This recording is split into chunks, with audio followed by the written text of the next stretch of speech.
No charges will be filed against 3 former San Diego State football players who were accused of raping a young woman at a party off campus. Good afternoon and welcome to The 4. I'm Kirsten Holmes in for Heather Myers. I'm Carlo Cicchetto. The San Diego District Attorney's Office made the announcement earlier today.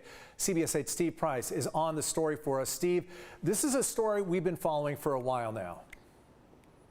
Yeah, this has been going on for over a year, Carlo and Kirsten. We did try to get an interview with the district attorney's office. They declined that, but they did release a statement. And in it, they basically said that they just didn't feel they had enough evidence to get them a criminal conviction.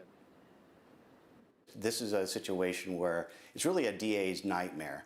Dan Gillian says he's not surprised the district attorney's office will not be filing criminal charges against 3 former San Diego State football players accused of raping a then 17-year-old girl. But he wants to make it clear, just because no charges were filed doesn't mean they didn't do it. It's not like they didn't find something. The way they look at is, can we convince 12 out of 12 people beyond a reasonable doubt?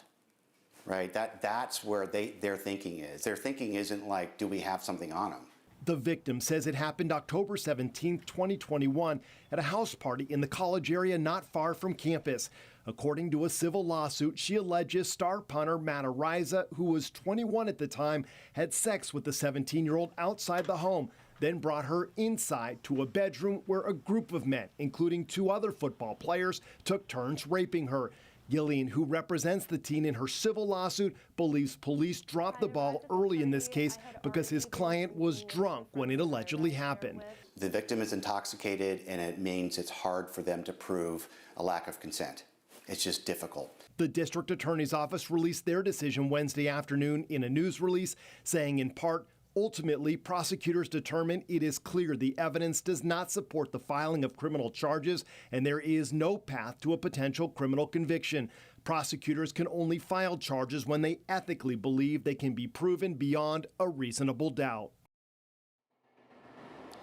So what does today's decision from the district attorney's office mean for Dan Gillian in that civil case moving forward? We'll have more on that coming up new for you tonight at 5 o'clock. Kirsten and Carlo. Steve, as you mentioned, we've been following this for a while. The young woman who's made these allegations, does her attorney say how she's doing right now with this news coming out today?